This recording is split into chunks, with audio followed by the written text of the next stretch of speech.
자, 세상 근심 날려보내기라는 주제로 함께 말씀 보기 원합니다. 이 코로나 팬데믹 이후에 당연히 코로나 시간 한 3년 정도 지나면서 이 사회에서 나타나는 현상 중에 뭐 그전에도 있었지만 더 많이 생겨난 것이 뭐냐면 영상으로 하는 뭐 교육들이었습니다. 이게 영상으로 하는 온라인 수업, 온라인 영상 무슨 뭐 교육, 세미나, 회의 뭐 수많은 것들이 영상으로 되어진 것들이 굉장히 많이 있었죠. 그 한 직장인이 있었습니다. 자기 관리를 굉장히 철저하게 하는 사람인데 이 사람도 어느 날 이제 화상 회의를 하게 됐습니다. 집에서 하게 됐습니다. 자기 방에서 깨끗하게 와이셔츠 입고 양복 입고 또 머리에 기름도 바르고 해서 회의를 딱 참석하고 하는 도중에 갑자기 문을 잠그지 않았나 봐요.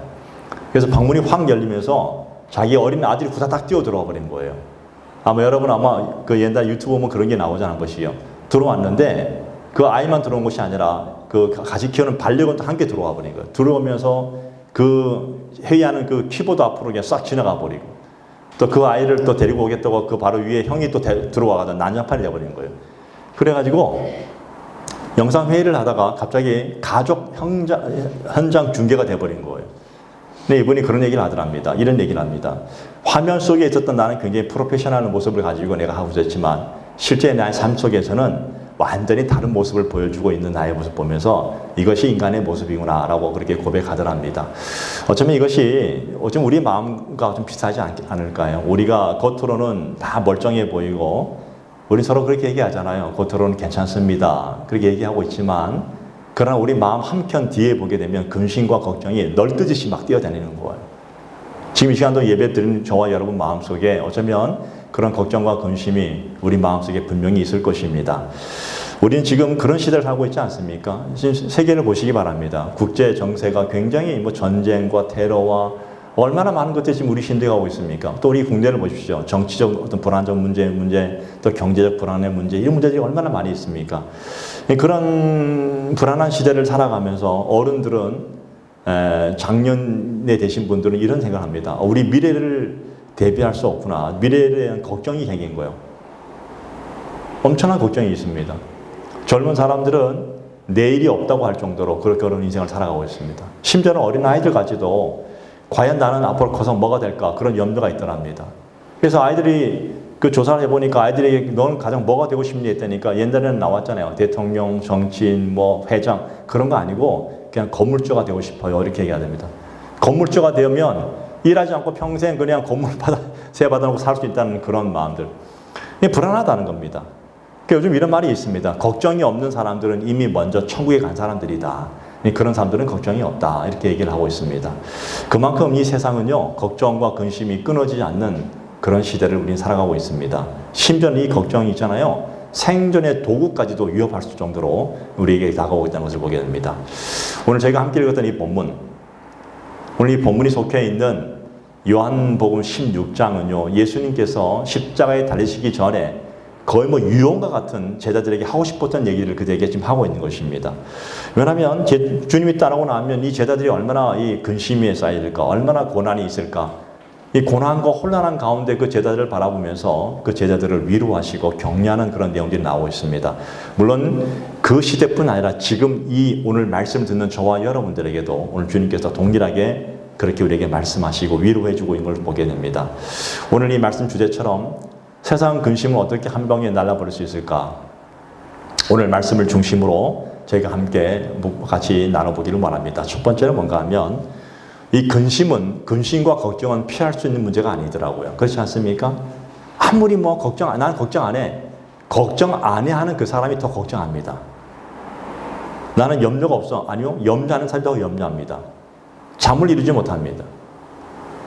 그런데 근심은 피할 수 없지만 우리는 예수님 안에서 평안을 선택할 수 있다는 것입니다. 믿으십니까? 이거 경험해야 된다는 것이에요. 오늘 예수님께서 분명히 말씀하고 있지 않습니까? 너희로 내 안에서 평안을 누리게 하려 함이라. 이 평안이 어떤 문제의 부재, 어떤 환경의 문제가 아니라 주님 안에 있을 때 오는 것임을 분명히 우리에게 약속하고 계시다는 것이죠. 그러니까 나는 평안해 하는 사람 치고 평안하지 않습니다. 나는 행복해 하는 사람 중에 행복하지 않고 먼저 자살합니다. 이 세상의 모습이에요. 이율 배반적인 모습이에요. 근데 이 세상은 줄 수 없지만 이 세상을 창조하신 주님은 우리에게 말씀하십니다. 내 안에 진정한 절대적 평안이 있다고 말씀하고 계십니다. 그래서 오늘 말씀하시죠. 너희로 내 안에 평안을 누리게 하려 함이라. 내 안에서란 이 단어, 이 내 안에란 단어는요, 내 옆에서가 아니에요. 이 단어는 주님과의 어떤 인격적인 연합을 통해서 깊은 교제를 맺는 사람들. 그래서 그 교제를 통해서 그 마음 안에 그분과 관계를 맺고 그분의 생명과 그분의 성품에 동참한다는 겁니다. 이게 내 안이에요. 그러니까 너가 내 안에 있어 이렇게 보통 뭐 그런 얘기를 하잖아요. 그 얘기는 아무것도 모르고 하는 얘기가 아니라 그 사람의 성품과 그 사람의 인생과 그 사람의 마음을 충분히 이해하고 그 사람을 가서 깊숙이 내가 그것을 받아들일 때 나오는 얘기가 아니겠습니까? 우리가 주님 안에 있다는 얘기는 내가 주님의 성품과 주님의 놀란 그 은혜 안에 또 주님의 그 생명 안에 내가 지금 들어가 있는 그 상태를 말하고 있다는 것이죠. 또 이 평안이라는 단어 있지 않습니까? 내 안에 평안을, 이렇게 평안이라는 단어는 평화가 아니에요. 피스란 단어가 아니라 이건 약간 히브리적 개념이죠. 샬롬이라는 단어입니다. 샬롬. 이 샬롬이라는 단어는 내면의 안정, 온전함, 조화. 좀 쉽게 말하면 하나님과의 관계가 바로 되어 있을 때 샬롬이 이루어진다는 것입니다. 그럼 여러분은 어떻습니까? 여러분은 하나님과의 관계가 바르게 되어 있으십니까? 어떠십니까? 여러분의 관계는 하나님과의 관계가 바르지 않으면 내 안에 진정한 샬롬이 이룰 수 없다는 겁니다. 여러분 사람들 그렇잖아요. 사람도 사람 관계 속에서 불편한 사람들이 있잖아요. 관계가 이게 어긋났다는 얘기 아닙니까? 관계가 바르게 해주고 깊어지면 그 안에 진정한 관계 속에 평화를 느끼게 되겠죠. 그래서 주님과의 관계가 바라질 때 진정한 샬롬의 은혜가 임하게 된다는 것이죠. 그래서 이 말을 좀 쉽게 풀이한다면 이런 거예요. 세상은 불안하고 세상은 혼란스럽습니다. 세상은 여전히 염려와 근심이 걱정이 끊어지지 않습니다. 근데 그 환경과 걱정과 상관없이 주님 안에 있는 주님과의 바른 관계를 가지고 있는 사람은 진정한 참된 평화를 누릴 수 있다는 것입니다. 그래서 저는 오늘 저와 여러분들이 주님과 바른 관계가 있어지기를 축복을 드립니다. 여러분 사람과의 관계 이전에 주님과의 관계가 먼저 돼야 돼요. 주님과의 관계가 안 되면요. 왜냐하면 모든 근원은 주님부터 나오기 때문에 그런 거예요. 사람에게서 무엇인가 찾으려는 사람은 절대로 평안할 수가 없습니다.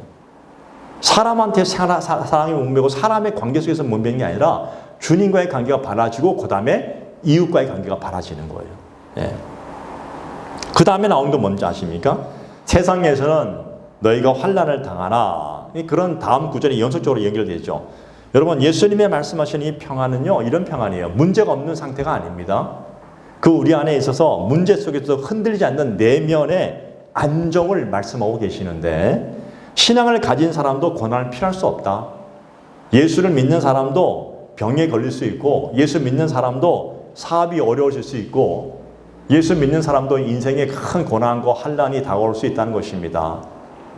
그럼에도 불구하고 그런 고난과 환난 속에서 하나님을 믿고 주님 안에 있는 자들은 진정한 평강을 누릴 수 있다는 것입니다. 이게 신앙의 신비라는 거예요.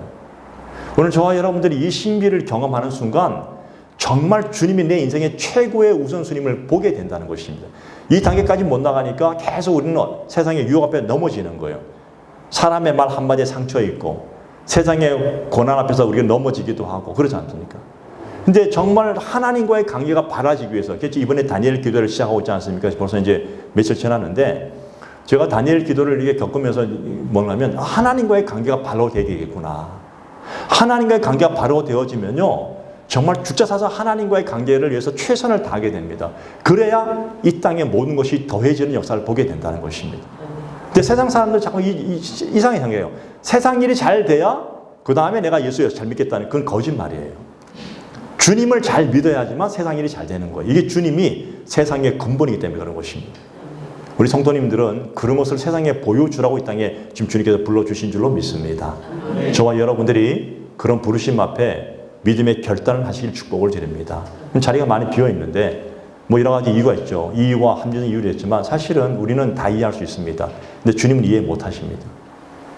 내가 너를 위해 생명을 버렸는데 내가 너의 인생을 책임지겠다고 하는데 너의 인생을 잘되게 하겠다는데 너는 왜 자꾸만 그렇게 나를 피하고 있니? 이게 말이 안 되는 거예요. 분명한 결단을 주님께서 요구하실 때, 오늘 주께서 제자를 부르실 때 제자들이 어떻게 했습니까? 모든 것을 버려두고 주님을 쫓았다고 말하고 있잖아요. 그 얘기는 어떤 얘기냐면 주님이 내 인생의 가장 우선순위가 된다는 것을 고백하는 거예요. 왜 어제 우리 지방계 목사님이 나이 61살인데 아이 둘 낳고 그 다음 혼인신고하고 이게 목회하다가 어제 결혼식을 했습니다. 서울 신대교에서 결혼식 했는데 제가 다 기도를 해줬어요. 근데 기도를 하면서 그런 생각을 했습니다. 남편과 아내의 관계가 평생 주님이 함께 하시면서 평생 서로 사랑하고 섬기고 살아가십시오. 근데 61살 돼서 평생 해봤자 얼마 안 남았잖아요. 근데 살아가는데 그 모습이 너무 아름다운 거예요. 그런데 그런 얘기를 했어요. 그러나 당신들의 인생 속에서 주님이 1순위가 되지 않으면 당신의 가정은 불행해질 것입니다. 진짜 맞더라고요. 여러분 다른 건 다 소홀하더라도 주님 내 인생의 1순위가 되지 않고 우선순위가 되지 않으면 우리는 불행해질 수밖에 없습니다. 오늘 저는 저와 여러분들이 주님이 우리의 생명 되심을 고백했으면 고백한 대로 살기를 축복을 드립니다. 기도하시길 바랍니다. 주님, 제가 지금 이런 상황 속에 있는데 어떻게 했으면 좋겠습니까? 주님, 내가 주님 향해서 이런 결단을 하기를 원합니다. 그러면 주님께서 반드시 책임져 주십니다. 이게 신앙의 신비라는 거예요. 오늘 그런 결단이 되어졌을 때 주께서 우리 인생을 통해서 당신의 역사와 능력들을 드러내시는 것입니다. 오늘 우리 한 국제조사에 따르면요, 미국의 가정의 65% 정도, 또 우리 대한민국의 가정의 70% 이상이 이 물가 상승 또 경제적 불황으로 삶이 굉장히 어려워졌다고 이렇게 말하고 있습니다. 이게 조사는 그대로예요. 그러니까 사람들의 모습이 이렇게 현실적으로 그대로 반영한 거예요. 근데 놀랍게도 이런 굉장히 어려운 시대를 살고 있는 사람 중에서 감사와 평안을 유지하는 사람들이 있더라는 것이죠. 그 사람들이 어떤 사람들일까요? 딱 이유는 하나예요. 그들의 시선이 주님을 향해 있다는 것입니다. 우리의 시선이라는 그런 찬양 보면 모든 시선을 어디에 뺀다고요? 주님께 드리고, 우리의 시선을 어디에 두느냐에 따라서 우리는 그 시선대로 살아갈 것입니다. 우리는 세상 속에 살아가지만 그러나 우리의 시선은 늘 주님께 향해 있으면 우리는 주님을 놓치지 않을 수 있다는 사실입니다. 저와 여러분들이 늘 우리의 시선이 주님께 향해 있어서 감사와 평안이 그 마음에 충만히 있기를 축복을 드립니다. 여러분이 열심히 주를 가까이 하는 만큼, 제가요 그런 얘기를 이따없이 하잖아요. 이 반려견들이 왜 사랑받습니까? 반려견들은 평생 주인만 따라가잖아요. 그죠? 평생 주인한테만 충성하잖아요. 때려도 또 오고 욕해도 또 오고, 그게 반려견의 모습이더라고요. 그러니까 주인은요, 그 반려견이 이게 만약에 죽으면요 그렇게 슬퍼할 수가 없는 거예요. 그래서 반려견 장사도 하기도 하고 묘소도 있고 다 있더라고. 우리 요새는요 가족이나 똑같아 하잖아요. 가까이 하니까. 우리가 하나님을 그렇게 가까이 한다면 정말 하나님 우리 사랑하지 않을까요? 성경이 그렇게 나와 있잖아요. 나를 가까이 하는 자에게 나도 그와 함께 가까이 하겠다. 저와 여러분들이 정말 주님을 사랑한다 입술로 고백하는 자만 되는 것이 아니라 정말 가까이 열심을 다해서 주님이 나의 삶의 우선순위가 되어진다면 하나님이, 이 세상을 창조하신 하나님이 여러분들에게 여러분의 그 막혀있는 길을 뚫어주지 않겠습니까? 반드시 뚫어줍니다. 그 신비를 경험하기를 축복을 드립니다. 그 믿음의 결단하기를 축복을 드립니다. 지금 이 시대는 가면 갈수록 자꾸 사단마귀가 우리로 하여금 자꾸만 하나님으로부터 멀어지게 하는 것이 사단마귀의 역사라면, 성령의 은혜는 뭔지 아십니까? 주님과 가까이 하는 거예요. 네. 저는 바라기는 우리 성도들 모든 가정들이 이곳에 함께 나와 예배하기를 원합니다. 함께 돌아가는 거예요. 함께 나아가는 거예요. 그럴 때 하나님이 역사하시는 거예요. 오늘 주님 안에 거하는 사람들은 이 세상 바깥에서 세상의 험난한 풍파와 파도가 몰아친다 할지라도 등대처럼 흔들지 않는 이유가 있다면 바로 우리의 중심을 붙들어 주시는 주님 때문에 우리는 그렇게 흔들리지 않고 평안을 경험하게 될 줄로 믿습니다. 두 번째는요, 이 모든 나의 근심을 날려버릴 수 있는 두 번째 근심은 담대함을 가지라는 것입니다. 오늘 담대함의 근거가 무엇인가 하면 바로 예수 그리스도이십니다. 그분이 뭐라 말씀하셨냐면 본문 마지막 부분 보세요. 자, 33절 마지막 부분 보시기 바랍니다. 제가 읽어보겠습니다. 너희가 환난을 당하나 담대하라, 내가 세상을 이겼노라. 이렇게 말씀하고 계십니다. 오늘 이 싸움은 이미 끝난 싸움이라는 거예요. 내가 세상을 이겼다고 말하고 있습니다. 어떻게 이겼습니까? 십자가로 죽었지만 십자가로 부활하셔서 오늘 영원한 사망 고세를 깨뜨리고 우리에게 영원한 생명을 허락해 주셨고 승리를 허락해 주셨습니다. 내가 세상을 이겼기 때문에 너희는 담대하라는 것입니다. 오늘 저와 여러분들은 이미 답을 내리고 있습니다. 정답을 알고 있습니다. 오늘 저와 여러분들은 이미 모든 것을 가지고 있는 사람들입니다. 그래서 너희들은 담대하라는 것입니다. 불확실한 미래를 바라보면 담대할 수가 없어요. 그런데 우리의 미래는 확실하기 때문에 담대하라는 것입니다. 물론 여러분 살아가면서 학생은 공부를 잘해야 됩니다. 근데 공부 잘하는 것이 다 성공이 아니에요. 하나님은 뭐라 말씀하시냐면 공부보다 더 중요한 게 뭐냐면 하나님을 먼저 더 섬기라는 것입니다. 그럼 하나님 길 열어주신다는 겁니다. 그거 신비예요. 오늘 정말 여러분의 직장이 잘 안 되고 사업이 안 되고 인생이 잘 풀리지 않고 여러 가지 인생에 문제가 있다면 여러분 결단해야 됩니다. 어떻게 결단해야 되냐면 담대하게 주님 앞에 나와서 주님께서 세상을 이겼으니까 저도 담대하게 주님 앞에 믿음으로 달려가겠습니다. 그러면 주님께서 열어주십니다. 근데 이 세상을 주님의 이름으로 아니라 내 힘으로 하려니까 한계가 있는 거예요. 한계가 있다 보니까 잠깐만 불안하고 염려하고 스트레스 받고 잠 못 자고 그럴 수밖에 없는 겁니다. 예. 오늘 이미 끝난 싸움을 우리에게 주신 주님께서 뭐라 말씀하시냐면 요한일서 4장 4절에 보니까 이렇게 말하죠. 자녀들아 너희는 하나님께 속하였고 또 그들을 이겼나니 이렇게 말씀합니다. 너희 안에 계신 이가 세상보다 더 크시다 이렇게 말씀하십니다. 그러니까 이미 이겼다는 겁니다. 저와 여러분들이. 근데요. 종종 그리스도인 중에서 아직도 있는 근심이 너무나 많이 있습니다. 말합니다. 너무나 근심이 있는데 어떻게 승리할 수 있습니까? 그렇게 질문하는 사람들이 있습니다. 근데 여러분 승리라는 것은요. 결과의 완성이 아니라 믿음의 확신이에요. 믿음의 확신을 가진 사람들이 승리하는 거예요.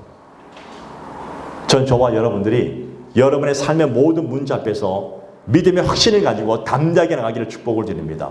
그러면 여러분이 하는 것이 아니라 주님이 하게 하실 줄로 믿습니다. 할렐루야. 내가 세상을 이겼다는 예수님의 선언은 우리의 믿음의 기초가 되고 바탕이 되어야 됩니다. 믿으십니까? 내가 세상을 이겼다는 얘기는 이미 다 끝났다는 얘기예요. 그러면 우리는 이 믿음의 기초 위에 주를 믿고 담대함으로 주와 함께 걸어가는 것입니다. 로마서 8장 37절에 보게 되면 그러나 이 모든 일에 우리를 사랑하신 이로 말미암아 우리가 넉넉히 이기느니라. 그러니까 우리를 너무나 사랑하시는 하나님께서 우리를 넉넉히 이기게 하신, 그냥 찔끔찔끔 이기게 하는 삶이 아니라 넉넉히 이기게 하신다 말씀하십니다. 네.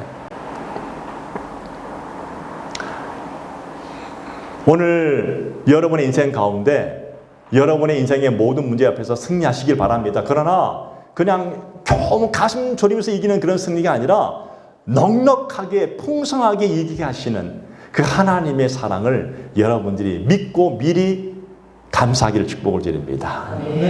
사단은 뭐라 말하는 줄 아십니까? 사단은 우리에게 이렇게 말합니다. 너는 실패했어. 더군다나 근심이 있고 염려가 충만한 사람에게는요 더 빨리 들어옵니다. 넌 실패했어. 난 실패했구나. 안 되는구나. 네. 그런데 주님께서 뭐라 말씀하십니까? 내가 세상을 이겼어. 너도 내 안에서 너는 이미 이긴 존재야. 그러므로 근심은 몰라가라. 그렇게 고백해야 됩니다. 어떤 젊은이들이 TV에 나와서 인터뷰하는데요. 이렇게 얘기하더라고요. 요즘 시대가 너무나 불안정하니까 일자리도 보장되지 않고 부동산 전체 또 왔다 갔다 하니까 불안정하고 그리고 우리 인생 보니까 아무리 노력해도 결과가 보장되지 않는 이 세상이 너무나 힘들고 어렵다. 실제로요. 이 30대 청년들을 가지고 조사한 결과 70% 이상이 이런 얘기를 합니다. 노력해도 희망이 없다. 지금 세상은. 노력해도 희망이 없다. 당연합니다. 지금 세상 자체가 노력해도 희망이 없는 세상이 되어버렸습니다. 그런데 하나님 말씀하지 않습니까? 나를 믿고 담대하라. 정말 너가 하나님의 사람이라면, 너가 정말 예수 믿는 사람이라면 나를 믿고 한번 나가보라. 그래서 너를 통해서 나의 살아계심을 드러내 보아라. 말씀하십니다. 우리 이 땅에 왜 존재하는지 아십니까? 왜 존재하냐면 저를 통해 예수 그리스도의 살아계심을 드러내라는 것입니다. 이 땅에 존재하는 그 주님께서 우리를 째짜게 이렇게 찌끈찌끈 주시겠습니까? 그렇게 안 하십니다. 주님은 우리를 풍성하게 이기게 하신 하나님이십니다. 그러므로 저와 여러분들이 오늘 여러분의 인생을 통해서 주님의 살아계심을 드러내는 그런 멋진 성도가 되기를 간절히 축복을 드립니다. 네. 모든 사람이 일자리도 불안정하고 노력해도 결과가 없고 뭐 다 불안하다 이래 말할 때 여러분들이 그 말씀은 아닙니다. 주님은 저를 통해서 하실 것입니다. 우리 예수께서 이렇게 말씀하시죠. 마태복음 6장 33절에 내일 일을 위하여 염려하지 마라. 내일 일을 위하여 염려하지 마라. 이 얘기는요. 사람들은 내일을 염려합니다. 근데 주님은 뭐라면 내일은 너의 시간이 아니야. 주님은 나의 시간이야. 내일조차도 주관하신 분이 누구시냐면 주님이라고 말하고 있습니다. 그러면 내일은 내일로 맡겨두고 오늘 내게 주어진 이 시간을 최선을 다해서 주를 섬겨보라는 것입니다. 최선을 다해서 주를 믿고 나아가보라는 겁니다. 그러면 내일은 주께서 주관하시니까 주께서 알아 하시겠다는 거예요. 내일은 내 손에 있지 않지만 내일을 주관하시는 분은 예수 그리스도이십니다. 그분이 나의 주님이시고 그 믿음의 근거가 나의 담담이 되기를 축복을 드립니다. 여러분 여호수아는요 예수님의 후계자였습니다. 모세가 죽고 난 이후에 사라지고 난 이후에 여호수아가 모세의 뒤를 이어서 이스라엘 백성을 지도해야 되는데 지금 저 가나안 땅을 정복해야 되는데 너무나 두려웠어요. 벌벌 떨고 있었습니다. 그때 우리 하나님께서 이렇게 말씀하십니다. 여호수아에게 나타났어요. 여호수아 1장 6절에 보니까 강하고 담대하라. 내가 너희 조상들에게 약속한 그 땅을 이 너희 백성들이 차지할 것이다. 7절에 보면 이렇게 말합니다. 오직 강하고 극히 담대하라. 이렇게 말합니다. 나의 종 모세가 너희에게 말한 대로 율법을 다 지켜 행하라. 좌로나 우로나 치우치지 아니하면 그리하면 너는 형통할 것이다. 이렇게 말하고 있습니다. 여호수아는요 이 하나님의 말씀을 그대로 믿었습니다. 오직 강하고 극히 담대하라. 그 말씀 앞에 담대하게 백성을 이끌고 요단강을 건넜고 결국 가나안 땅을 정복하겠습니다. 여호수아의 능력이 아니었습니다. 하나님을 믿는 믿음으로 그 일을 담대하게 이뤄냈다는 것입니다. 여러분도 마찬가지입니다. 오늘 여러분의 인생 앞에 지금 여러 가지 무게들이 많이 있을 겁니다. 담도 있을 것입니다. 담대하시기 바랍니다. 오늘 주님께서 말씀하십니다. 오직 극히 담대하라. 강하고 담대하라. 오늘 주님께서 하신 말씀이라면 믿어도 됩니다. 담대하게 주 앞에 구해보십시오. 주님께서 여러분의 길을 열어주실 줄로 믿습니다. 세 번째로 근심은요 나를 약하게 하지만 믿음은 나를 회복시킵니다. 그 예수님께서 제자들이 흩어지고 두려워할 것을 이미 하셨잖아요. 그래서 평안을 약속해 주셨습니다. 근데요 그 평안은 단순히 어떤 심리적 안정이 아니라 십자가를 통해서 영원한 승리의 평안을 우리에게 주셨다는 것입니다. 이게 주님이 주신 평안이에요. 오늘 이 젊은 세대를 보지 않습니까? 20, 30대 젊은 세대들 보니까 요즘요 SNS를 통해서 다른 사람의 어떤 성공한 모습들을 계속 보고 나니까 상대적 박탈감을 느껴가지고 우울증에 빠진 사람들이 꽤 많이 있대요. 뭐 어떤 사람은 거짓말로 막 자기 막 아침마다 SNS에 뭐 올리면서 자기의 뭐 화려한 삶을 보여주기도 하고 사진 찍기도 하잖아요. 그런 사람도 있지만 어떤 사람은 정말 자기 실제적 성공담을 계속 올리는 사람들이 있잖아요. 그럼 젊은 사람들이 그걸 통해서 나도 도전받아야 되는데 그게 아니라 상대적 박탈감으로 인해서 더 우울증에 빠지고 이게 비교가 되는 거예요. 그게 새로운 불안의 원인이 되고 있다는 것입니다. 네. 그래야 SNS 보지 마. 안 볼 수가 없대. 계속 보는 거예요, 지금요. 네. 그런 시대를 하고 있습니다. 근데 세상은 이렇게 우리에게 그렇게 다가오는데 오늘 신앙은 뭐라 합니까? 예수님께서 너희는 세상의 것이 아니라 내가 너희를 세상에서 택하여 놓으라 이렇게 말씀하고 계시죠. 우리를 택하여 줬다는 것입니다. 저와 여러분들을. 네. 우리의 가치는 오늘 저와 여러분의 가치는 세상의 기준이 아닙니다. 오늘 하나님이 나를 부르셨다는 그것에 가치를 둬야 됩니다. 믿으십니까? 오늘 그것이 우리의 가치가 되어야 됩니다. 한 장로님이 오랜 안투병 끝에 세상을 떠나기 직전이었습니다.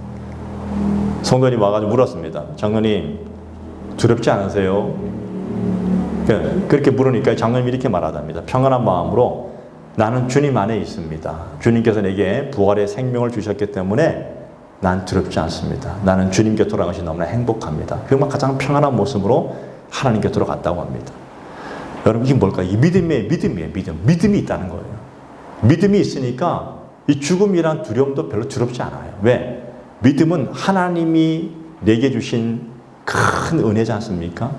그 믿음이 부활의 생명을 주신 예수를 바라보니까 영원한 천국을 소망하니까 두렵지 않는 거예요.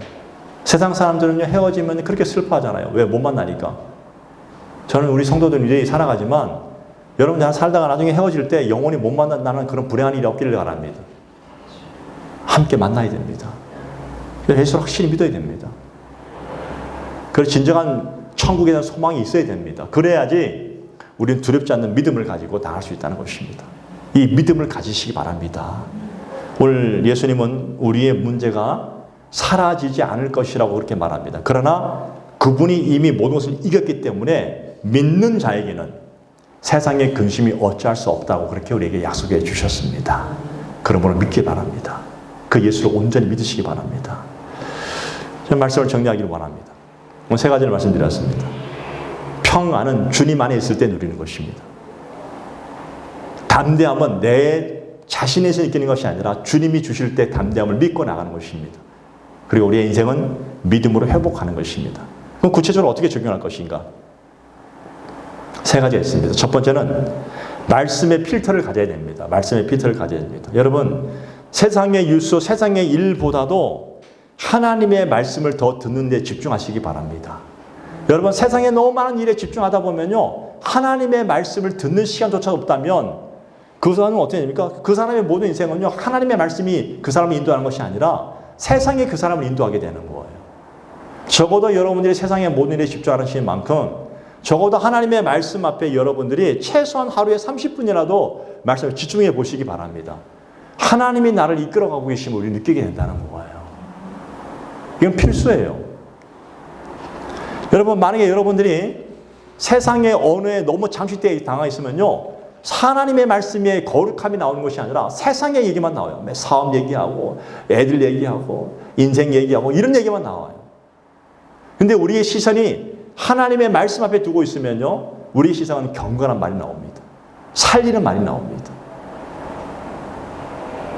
말씀을 들으면 세상의 소리가 줄어들고 하나님의 음성이 더 커지게 됩니다. 그러면 그 사람은 그때부터 하나님의 음성을 듣고 순종하며 살아가는 인생이 될 수밖에 없는 거예요. 그래서 말씀으로 여러분의 세상의 소리를 필터를 막 이렇게 작용하셔야 됩니다. 그래서 하나님의 말씀의 필터를 가지고 세상을 바라보는 기준을 가져야 됩니다. 말씀이 하지 말라 하면 하지 말아야 됩니다. 말씀이 하라고 하면 해야 됩니다. 이게 필터라는 거예요. 이 기준이 분명하지 않으니까 어떤 것이 나오냐면 내 기준이 나와요. 내 경험, 내 지식, 세상 기준이 나오니까. 그러니까 점점 하나님을, 교회를 나오긴 나오는데 하나님을 모르는 사람이 너무 많아, 이 세상에. 여러분, 저는요, 우리 산소망교회 모든 성도들은 적어도 단 한 명도 예외 없이 하나님의 말씀의 필터를 가지고 세상을 바라볼 수 있는 명확한 기준을 가기를 축복을 드립니다. 두 번째는 기도의 전환점을 반드시 가지라는 겁니다. 여러분, 기도는 뭔가 하면 기도는 단순히 뭐 내 걱정을 말하는 시간이 아니에요. 주여 이런 걱정이 있는데 이런 얘기 아니라 내 모든 걱정과 염려의 주인을 바꾸는 것이 기도예요. 지금까지 모든 염려와 걱정의 주인은 나였어요. 그러니까 내가 스트레스를 받아요. 우울증에 빠져요. 근데 모든 걱정과 염려의 주인을 누구로 바꿔야 되냐면 예수님으로 바꿔드려야 됩니다. 너의 모든 짐을 내게 맡겨라. 그러면 나는 정말 다 맡겨버리고 주님 안에서 주시는 평안을 경험하게 되는 것입니다. 그게 바로 기도라는 것입니다.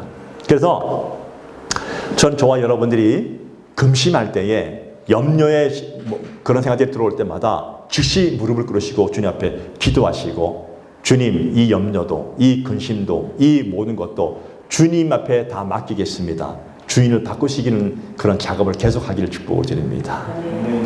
주님은요, 귀찮아하지 않아요. 제가 왜 그걸 안 하면 세상에 부모들도 있잖아요. 어린 아이가, 요만한 어린 아이가 와서 부모한테 걱정, 근심, 염려를 털어놓으면요, 그때부터 그 걱정은요, 아이의 걱정이 아니에요.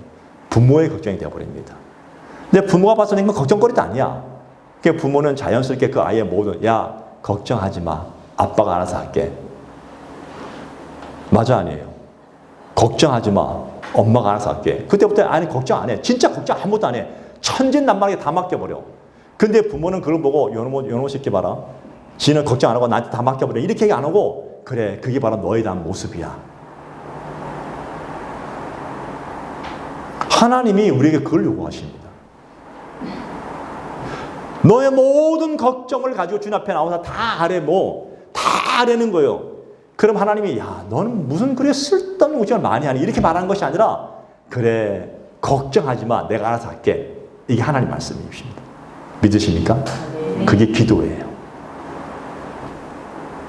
세 번째는 함께하는 힘을 가지시기 바랍니다. 혼자 있을 때 근심과 염려는 커집니다. 혼자 있으면요 엄청난 생각들이 나를 지배하고 있어서 벗어날 수가 없습니다. 그런데요 함께 할 때, 함께 기도할 때, 함께 예배할 때 우리의 염려와 근심은 작아집니다. 여러분 교회가 뭐 하는 곳입니까? 교회 공동체는요 근심을 나누고 믿음을 나누는 하나님의 피난처예요. 함께 울고 함께 기도해주고 함께 염려해주고 또 하나님이 주시는 새로운 힘을 가지고 있는 곳이 바로 이 교회 공동체입니다. 예수님께서 십자가 앞에서 담대하게 기도하셨잖아요. 그분은 담대하게 내 뜻대로 마옵시고 아버지의 뜻대로 하옵소서 한 다음에 그냥 당당하게 십자가에 달려 돌아가셨습니다. 우리의 모든 죄를 대속하시기 위해서. 근데 하나님이 함께 해주셨잖아요.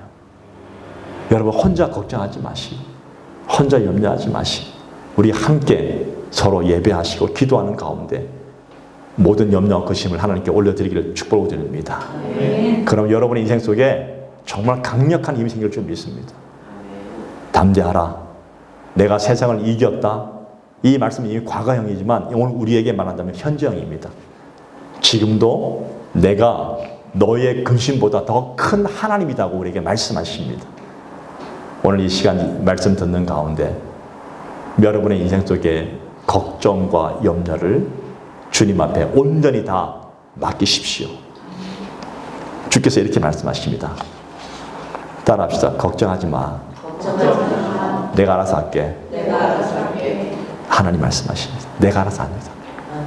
조금 반드시 믿습니다. 왜? 세상에 믿을 사람 아무도 없지만 하나님 믿어야 됩니다. 내가 알아서 할게. 주님 알아서 하십니다. 오늘 그거부터 여러분 하시기 바랍니다. 그래서 함께 우리가 주님과 함께 믿음으로 달려가는 그런 복된 우리 인생 되기를 간절히 축복을 드립니다. 기도하겠습니다. 여러분 어떤 근심이 있으십니까?